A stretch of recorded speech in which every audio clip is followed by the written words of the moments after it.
okay, I was pregnant for 9 months and now I have a baby who's 2 months old. But no, yeah, I'm actually a mom.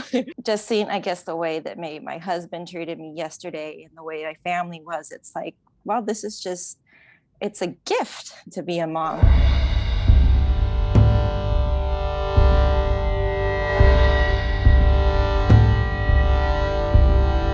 Hey everyone, welcome back to the Pinedo Brothers Podcast. Actually, this is not the Pinedo Brothers Podcast anymore, at least for today. Today, it is the Pinedo Siblings Podcast. In addition to Peter, my brother, and I'm JP, we have our sister Annie. Welcome, Annie. Hello.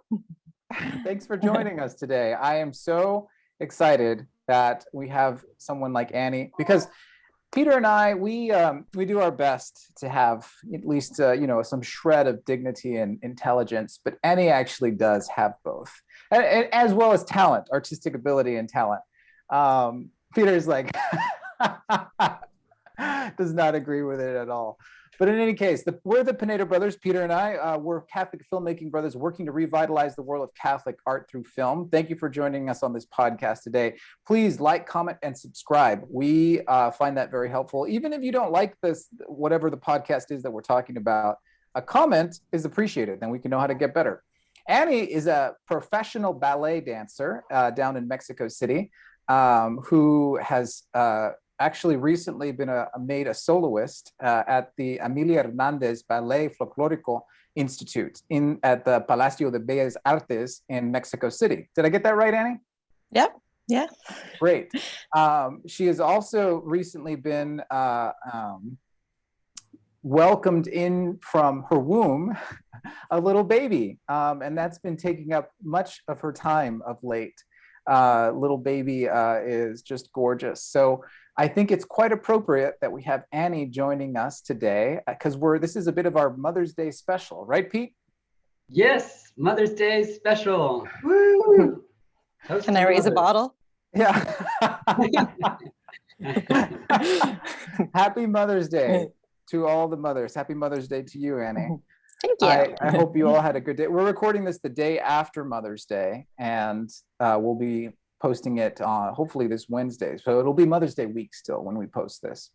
But Pete, we have some heavy stuff to talk about today, don't we?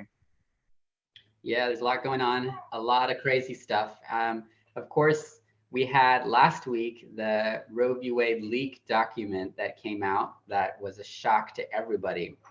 I think both sides were shocked when nobody really knew where the Supreme Court was, because the Supreme Court, as we all know, has always prized itself for being extremely secretive and nobody knows what's going on. And because that's the way it was designed to be. It's designed to be the branch of our federal government that's most removed from the people, because it just that's the function that it serves. So we didn't know what was going on, but Monday night, we all got a little window into what's going on in the secret chambers of the Supreme Court, and it was pretty shocking.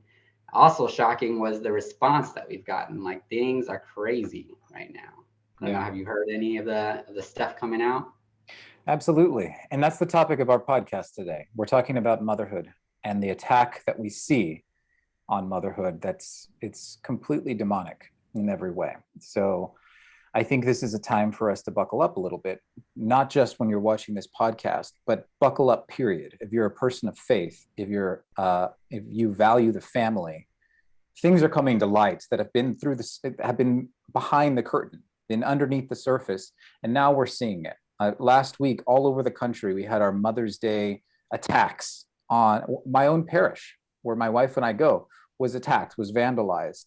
Parishes all over our city, all over our country. I got a video from the cathedral that was taken in the Cathedral of Our Lady of the Angels in Los Angeles, where people marched into mass and disrupted things. It was a whole group of them. This is something that is a concerted effort to target Catholics, to target the church, because we're seen rightfully as the leader of the pro-life movement, which is insane. That the church is seen, because it believes in life, as the person that or as the institution that needs to be attacked by the left. And this is encouraged by our moral betters in the Hollywood media and the liberal media, and I don't like calling it the liberal media. I like calling it the old world media because it's dying. CNN Plus lasted all of 2 weeks. The old world media is dying.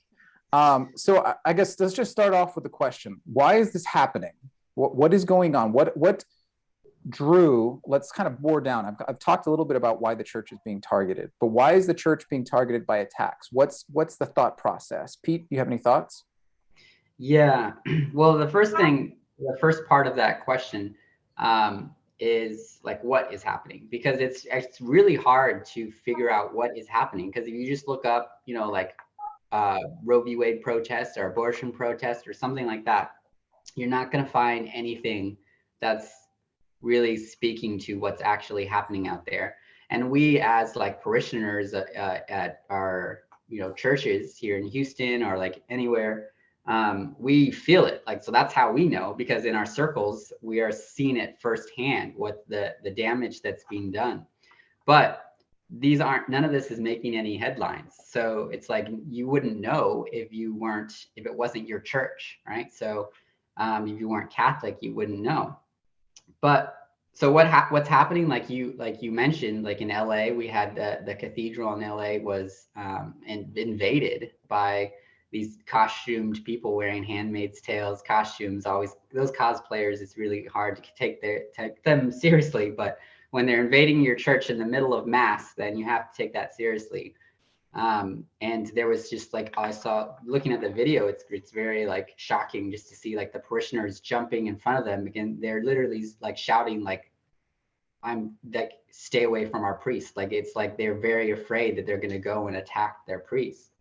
And just going to mass yesterday on Sunday, like my head was on a swivel the whole time, because I went to mass at a church that ended up being vandalized at the end of the day. And so like, I wasn't sure what to expect, what was going to happen. On Saturday, we had in New York, there was a huge group of people that just were literally banging at the doors of St. Patrick's Cathedral in New York City. And they were clearly possessed. Like these people were not acting like like any rational, critically thinking person would act. They were dressed in like the most outlandish way and acting in like saying the most obscene things that was just crazy to watch.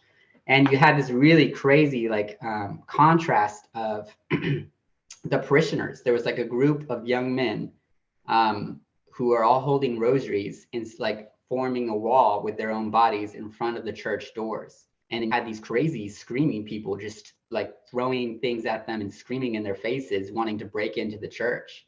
And it's just like the most dramatic imagery that you could imagine. It's happening right now. And of course, like no one really knows about it, because you just look it up and it's not easy to find. You really have to do a lot of digging and to find this. So I guess to answer the question, why is this happening? Like, you're right, the Catholic Church is the leader of the pro-life movement. And it makes sense, because for 2,000 years, since the foundation of the church, Christ's message was very, we talk about it a lot here on this podcast. His message was very clear, that life is precious and is valuable and is worth defending. And today that by a large portion of the population is an idea that is wholly rejected. And I think that we're seeing this weekend, especially, we're seeing that rejection is demonically influenced. Absolutely. And it's no coincidence that this happened on Mother's Day. This should go down in the annals of history of the American history as the Mother's Day attacks on the church, because of how it was so organized, so widespread, and every Catholic felt it. If their church wasn't vandalized, you felt that presence, because people knew walking in the doors that they were being targeted, because Catholics, like you say, are pro-life, the leaders of the pro-life movement. I want to try to, we're just thinking things out here. So why Mother's Day? Why was it targeted? In order to kind of jump through that, Annie, could you kind of let us in on, from your perspective as a mother, what does Mother's Day mean to you? Mother's Day to me, kind of interesting, because yesterday I had a whole lot of different thoughts going through my head, seeing that it was my first Mother's Day as a mother. And I think one of the things that running through my head was kind of, I guess, gratitude towards God to be able to be a mother. And because I guess also since my little girl is so new, only almost 2 months old, still in that adjustment period, right, of the fact that I am a mother. And that was something going through my head also, like, oh, wow, yeah, I'm a mom. Okay, I was pregnant for 9 months and now I have a baby who's 2 months old, but no, yeah, I'm actually a mom running through my head.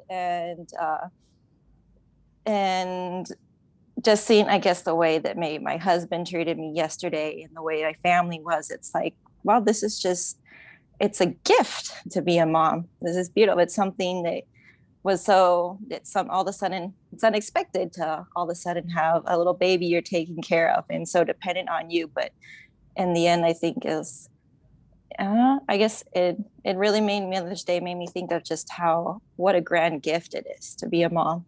And I was very grateful for that. I'm glad that day brought out that. And I think you nailed it right there, because Mother's Day, I think moms spend so much time with the difficult reality of raising children, the difficult reality of having a family.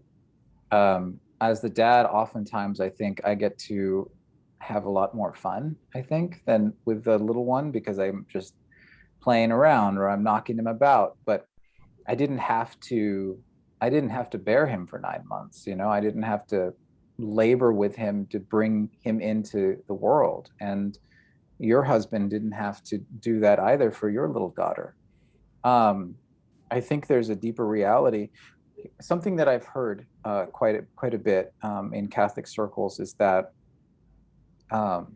men have a tendency towards ease. We have, I'm not sure if that this applies directly to me, but men in generality, we like to have fun. We like to go and go out on like golfing trips or hunting trips or fishing trips or whatever it is, go to a baseball game, watch a baseball game. We're very much geared towards just stopping and enjoying ourselves for a bit. And moms oftentimes don't have that. Well, it's not a generality that moms have a concupiscence, a propensity towards an overabundance of ease in their life, because the reality of motherhood is that it is not easy. It's incredibly difficult. So men and women have a little bit of a different task. We're as men constantly having to make sure that we're not inclining ourselves towards an overabundance of ease, while women have different tasks that they have to look out for, different lookouts. And what Mother's Day does is an invitation that we can stop and try to appreciate the incredible task that motherhood is, like the absolute insanity that a woman's body has to go through to bring a baby into the world, and then care for that baby with her own body most of the time. That is an incredible feat of engineering that God made possible. And then what you all, each and every one, has to go through in order to execute that plan that God gave. So when I think about Mother's Day, I take a stop. I think it's like a stop and realize, oh my gosh, this is amazing. And let's make moms have a day. Like let's make sure moms realize that we remember that this is amazing, because moms don't stop to think about that very often. But of course, this is an incomplete idea, but I completely agree with you, Annie, that you were saying gratefulness is what hits you. And I think that if we think about it, that's how we all feel on Mother's Day, is that because even if we're not mothers, we're grateful to our mothers. But Peter, I'm sure I'm missing things. What are your thoughts about this day? Well, I think that Annie really hit the nail on the head when she was talking about gratefulness and about that feeling of just incredible, like realizing the miracle of life. Because what you're seeing with this, like the abortion argument, and what you see with all of these attacks on these churches is this complete and utter rejection of the gift of life. It just like the strongest abortion argument, which is widely known as the violinist argument, which I'm not sure y'all are probably somewhat familiar, if not with the name, but with the argument of it. The idea is that you are against your own will, tied, your organs are tied to another person, and they're feeding off of you, and they are only surviving because of you giving them your body. And so obviously that's an analogy for pregnancy and for a mother, because there's a human being there who is dependent on the mother. And so the abortion argument goes like, I have no obligation to this other human being. I reject and sever all ties with this person. They are basically a parasite to me. And that's just a completely ludicrous way of looking at pregnancy and motherhood, because that is completely. It's not what it is. Like, this is a natural process that occurs, and a mother and a child, and I think Annie, you could probably speak to this, is like a mother the idea of viewing the child growing within you as a parasite is not a natural idea, I don't think. What do you think, Annie? It's funny that that reminds me, as you bring up that analogy, that I remember I heard that analogy when I was a kid. And the first time I ever heard it, I kind of stopped and was like, how does this work? What can I say against this argument? And, had to think it through and all that. And then just about like the other week, all of a sudden, out of the blue, I remembered that analogy. And like now, after having a baby, I couldn't even try to reason through it. Anytime it like popped into my head, I just laughed in my head, literally, like how ridiculous it just sounded. Like now having a baby, like I couldn't even think about it. It's just ridiculous. That's nowhere close to what it actually is. Yeah. And sorry, Peter, I didn't mean to cut you off, but what I wanted to say is that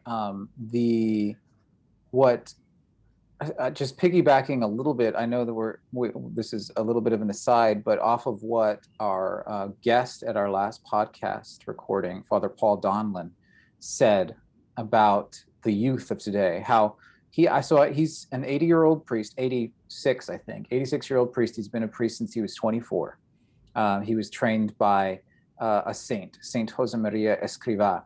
And I asked him, and his whole career as a priest, so since he was a young man, because he was a young man when he became a priest, up until now, he's worked with young people.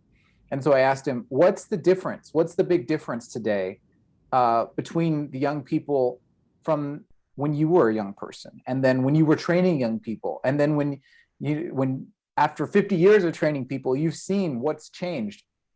And he said, men are pretty much the same. They're a little bit more stupid. He didn't say stupid, but that's what he meant. They're a little bit more stupid. But the big shift is women. He says young girls are taught, and I'm paraphrasing a bit, but they're taught to be at war with their own nature. They're taught to accept the lie, which you just said right now, which immediately you reject, which is that this child within me is a parasite. You reject that. But they're taught to accept that. Maybe not in that same word, but they shroud it within the hiddenness of language. They use language to hide that. At upper levels, they'll agree that this child is a parasite. But at lower levels, the pro-choice argument accepts that sort of thought without actually thinking. It accepts that sort of argument without thinking. And Peter, I'm sorry, I cut you off. I just wanted to jump in. No, I mean, it's completely a valid point, I think. The rejection of nature is super prevalent, I think, in our society today. And we've talked about it in the past, like with the modern heresy, the modernist kind of idea that basically detaches you from your nature. Like this, what you're seeing today about like, men can be women and women can be men. It's just a complete rejection of what what our human nature is. So I think that, like, just a tiny little sample, I think, of having that like connection with another human being, with a baby, is just like holding a baby, holding an infant. And even though if you're not the mother, you have this natural instinct that this baby is extremely valuable and that it deserves your care and your protection. It's just a natural part of being a human. You realize that value. And I think that the only way that the abortion argument is able to exist is through rejecting that idea, rejecting that humanity, that common bond that you have with babies. And just to jump off of that, we're artists. We're all artists here. And oftentimes we look to art, at least I know I do, to explain the outside world that we're sensing. And when I hear that, what you're both just saying, I think immediately of J.R.R. Tolkien, how he describes the orcs, how they were elves that were twisted. They took the elvish nature and twist an orc, the evil one did. And that's how he made this evil creature, and that's what the devil is going for right now. It's becoming so clear. You could ignore it before, but after you have a Mother's Day attack on the church all across the nation, you can only draw a direct line because it's happening on purpose. And okay, let's say someone's trying to make an argument. Well, it's not happening because it's Mother's Day, but it's happening because the week before, in the week leading up to Mother's Day, they leaked the Supreme Court decision. Well, who leaked the Supreme Court decision? This is very clearly the devil making a mockery, trying to make a mockery of the day. The devil cannot understand motherhood. He can never understand something that's that beautiful. He can only understand the twisted anger that he has toward the Creator, and thus towards us, the created. So I'm sorry, go ahead. And the procreators, right? Yes, exactly. He can never do that. He can never do that. So I think immediately towards it's fascinating to me how Genesis, the first book of the Bible, and Revelation, the last book of the Bible, the bookends, they both speak about the woman and the serpent, the woman and the dragon.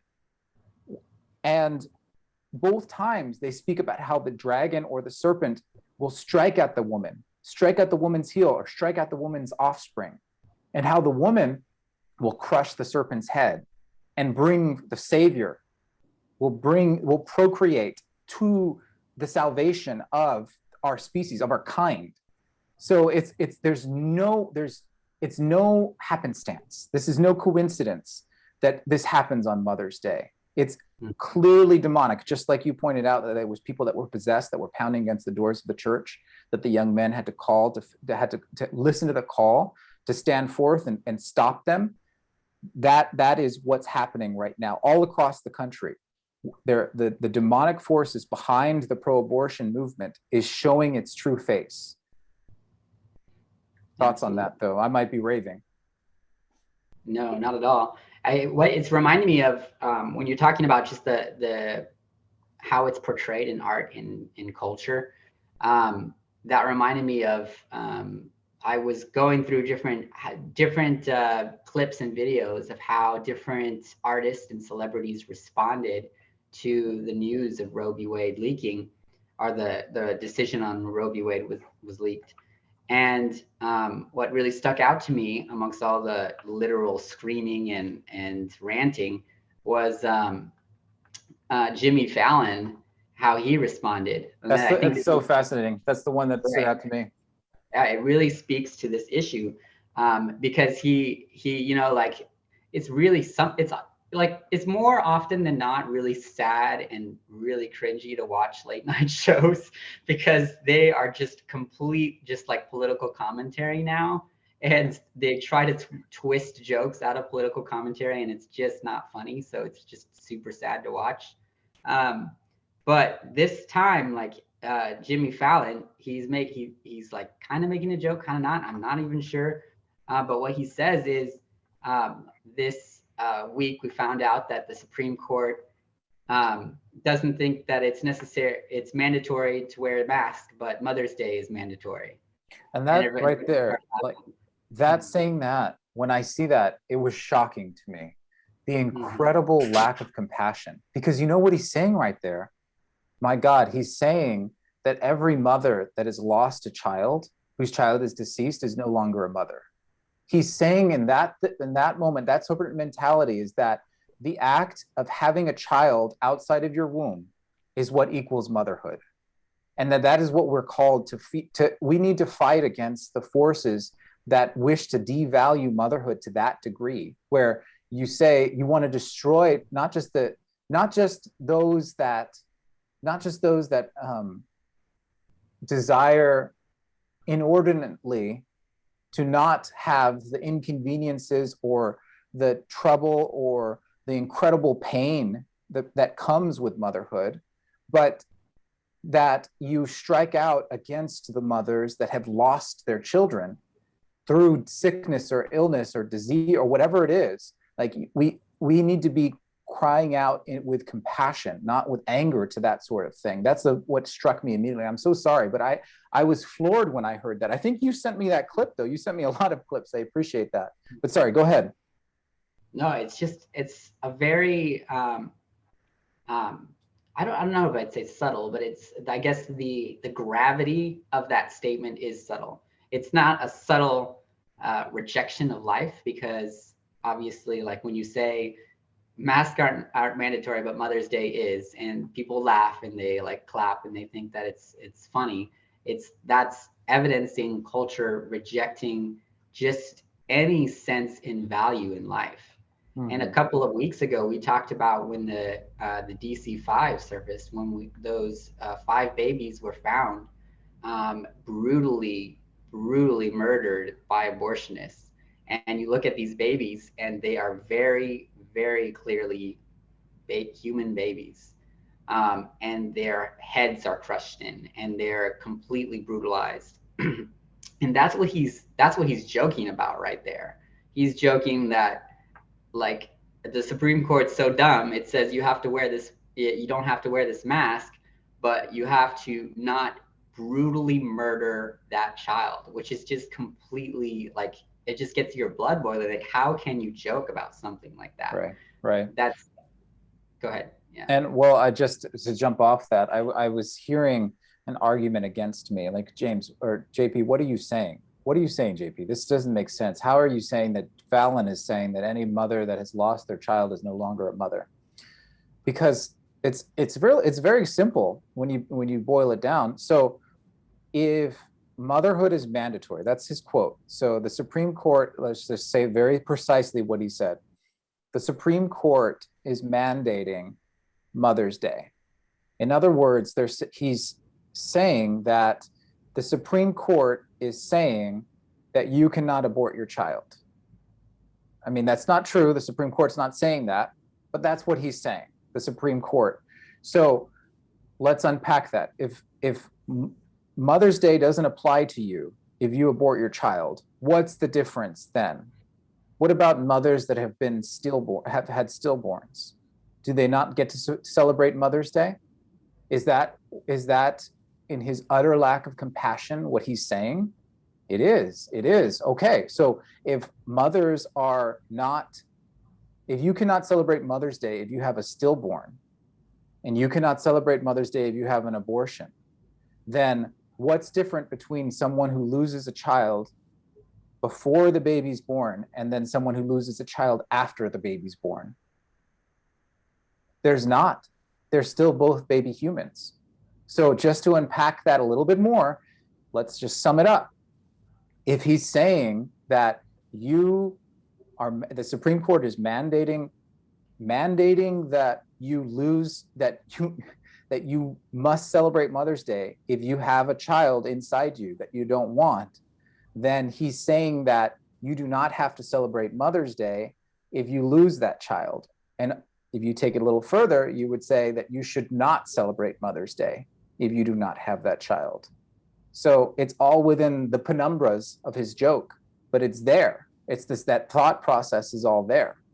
And that is exactly what in this time we need to speak out against is that level of evil and that utter lack of compassion that people have and they're putting on display. But I know that, Annie, you need to get to your little baby. I'm wondering what it is we can do. What can we do at this time as Catholics and artists? How do we face this great attack? What is the Catholic response to be? Any thoughts, Peter or Annie? I always have lots of thoughts. So Go ahead, Peter. if you don't mind, I'll jump on in first, and then I won't be too long, so you can get your thoughts in. But I think something that's important to realize.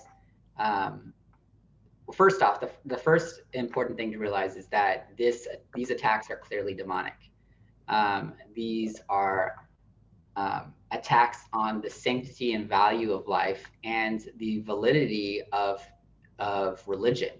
It's a direct attack on the ability to practice your religion in the public sphere. People are saying your religion doesn't matter, and it does. Literally, your religion is the most important thing about you, about your identity, and you have to take that into the public sphere. The idea of like separation in church and state is not to say, that's more an idea in my understanding of that the state is not to oppress the church, not that the church can't influence the state. So we're not calling for a church-run government here because we want to embrace all walks of life, but we are not rejecting the ability of Christians, especially, to bring their faith into the public sphere, because the world and the government and our society desperately need the church. And just to jump in, the separation, that line, the church must be separate from the state, or summed up as the separation between church and state, comes from the part of the Constitution where it says that Congress shall make no law regarding the practice of religion. So it's not saying that the church should not influence the state. Quite the opposite. It's saying that the state should not influence the church. Franklin, one of the founding fathers, wrote in many letters, including one that he sent to Bishop Carroll, the first bishop of Baltimore, the first bishop of North America. He stated, I guess not North America, if you include Mexico, the first bishop of the United States, he stated that the church must at all times be influencing the state. And so what we're being told right now by these leftists, these liberals, these people that are under the sway of demonic influence at the moment, I'm not saying they're demonic, but they're under the sway and they're pushing a demonic agenda, are misquoting a founding document. Surprise, surprise, you don't know the founding document. But anyway, just jump in there. I wanted to say that the separation between church and state is an overstated concept that's always misused. Mm-hmm. Yeah. So that's the first part, realizing like where this is coming from. There are people who, there are politicians who rushed to the defense, quote unquote, defense of Roe v. Wade, saying that abortion is a sacred right. That is the biggest, that's the boldest statement to evidence that this is demonically influenced. It's a sacred right if you worship the God that demands the child to be sacrificed, right? Which our God does not. Harkening back to the god Moloch from the Bible that demanded human child sacrifice. That's what this is. And so taking your faith into the public sphere, and then also realizing that it looks, there is some cause for excitement. There is cause for some joy right now, because it looks like my wife was talking about that. The Supreme Court is headed in the direction that will do a lot of healing and save a lot of lives in this country. So that's something to be legitimately excited about. Obviously, it's not a finalized decision right now, but it's looking good. So that's something to be very excited about. And then the next thing is to realize that if Roe v. Wade is overturned, this is not the end of the struggle for us as pro-lifers. Because what Roe v. Wade, there's so many people who are up in arms about Roe v. Wade being overturned, but not very many people actually know what Roe v. Wade is. What Roe v. Wade is, it just took away the state's abilities to defend life, to protect preborn life. And so when Roe v. Wade is overturned, whether it's this summer or years down the road, hopefully this summer, when it's overturned, the question of abortion will be returned to the states. So you'll have states like California and New York and Colorado who are going full in on abortion up until after birth. And then you have states like Texas that will defend life right away. The responsibility then, I think, is as Christians to rush more to the aid of a culture that doesn't understand the value of life. So you can, ending abortion is a huge part of that. But then the next step is to be able to give more aid and rush to the defense of life and to support mothers and to support families. People always accuse pro-lifers of not actually caring about life other than when it's in the womb. And they're saying, well, once it's born, you don't care about it at all. I've seen signs of like pro-lifers are for life until they find out that the baby is gay or like Black or Hispanic and all these different things. And it's like, that's the most ridiculous thing, because Texas is the most pro-life state in the United States. And we have programs and resources for these babies and for these families and mothers. And so I think the next step for us would be to really focus on them and make sure that we're sending all the support and care and love that we can for those families. That's beautiful.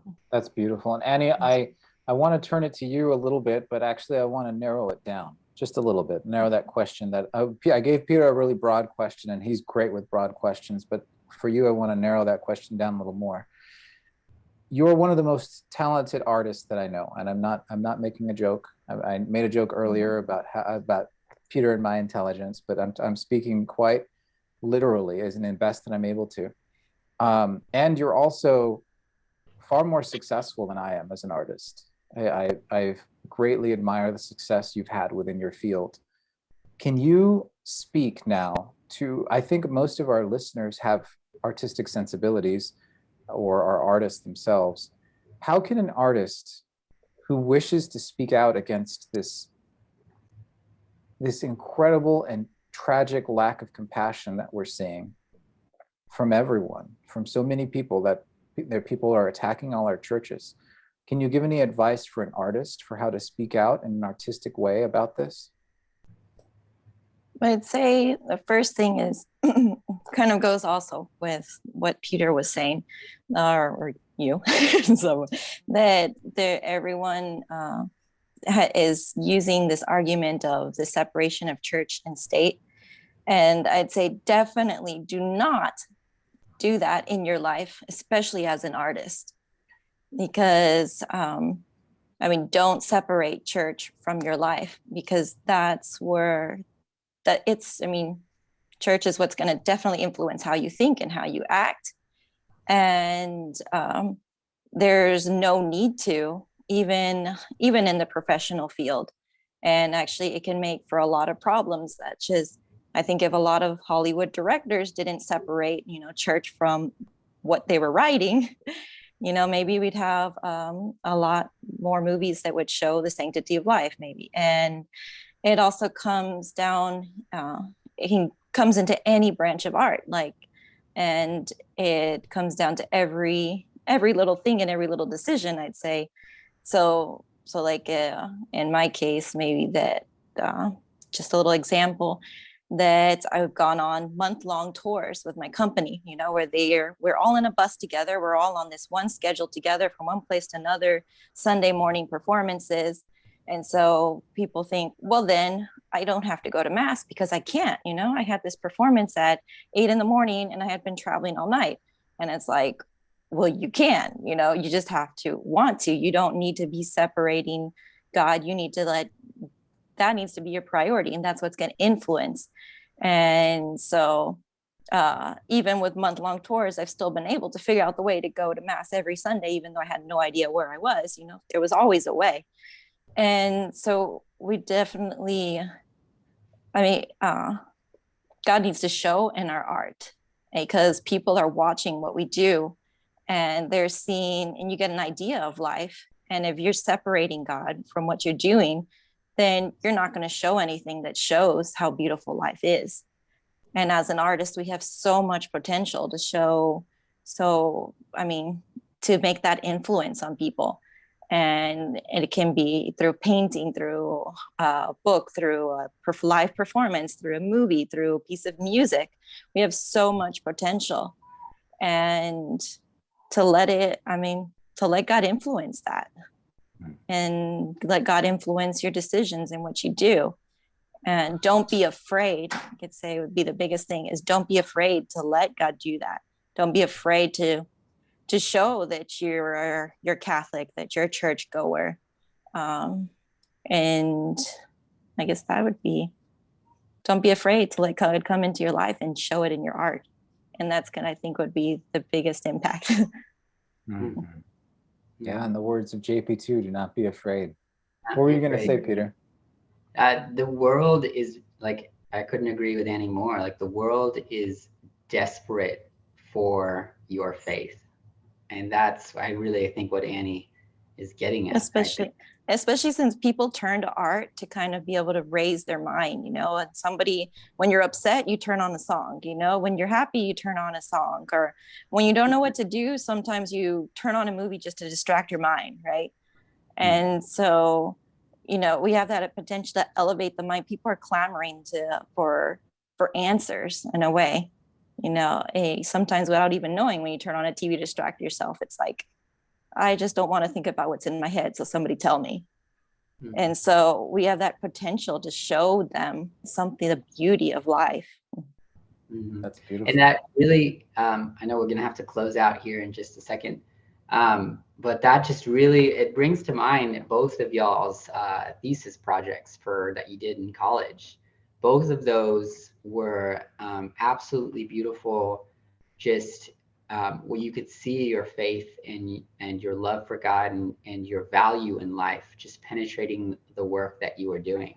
Because I was privileged to see both of y'all's thesis projects, and both of them just reflected the beauty of life, the beauty of a child, and it was just incredible to see. And I remember Annie, like your medium is less focused on, I think, and less people don't really think about the ability of dance to portray the beauty of life and the beauty of the family. But your thesis project, I remember to this day, because it really just portrayed, like, I think it showed a couple falling in love and then raising a family. And I remember you had our other little sister involved in the project, and she got to be the little girl in the family. And it was just really beautiful to see, like, this dance, this medium of dance, this type of art portraying the absolutely just incredible and beautiful reality of the family. Well, Annie, I know you have a little family you need to get to with a little baby. So I'll just close by saying something that Father Paul taught me. Father Paul Donlan, who you can listen to him more about from his wisdom if you listen to some of our other podcasts. But something that he taught me is that this is not the time to circle the wagons. God knew exactly what he was doing when he made you, the listener, like when he made you for this moment in time, for these troubles that we're facing, for this incredible battle that we're perceiving now more than ever. He made you for this moment. And whatever gift you have to give, whatever, maybe it's making a wonderful, beautiful family. Maybe it's being a good son and caring for your father that's dying. I had a friend who's not married, who spent his last few years caring for his ailing father who just died. And it's a beautiful story that he gave his father dignity and love in his last few years that he wouldn't have been able to do had he been married. So whatever your station is, wherever you're at right now, you have a calling. And right now, we can perceive that calling more than we've ever done before. The battle is just becoming more clear. So let's not be afraid. Let's not circle up the wagons. Maybe the other side is louder than we are, but the other side needs the love that we can give just as bad for all their noise that they make. So we can influence the other side by not being silent, by speaking out, by letting our faith influence everything that we're doing in our workplace or in our art. So not to get too preachy, but I think this is the moment where we can fight. We can fight and win because God never loses. So let's do it, shall we? Mm-hmm. Do it. Okay. Well, good. Well, everyone, I'm JP. And I'm Peter. I'm Annie. And we'll see you all next time. Thank you for listening to this episode of the Pinedo Brothers Podcast, an artist podcast for Catholics. We hope you enjoyed it, and if so, please consider subscribing, and commenting below. That really helps. This episode was edited and recorded by me, JP. The Pinedo Brothers are Catholic filmmaking brothers working to revitalize the world of Catholic art through film. For more information on us, check us out at pinedobrothers.com. Thanks again.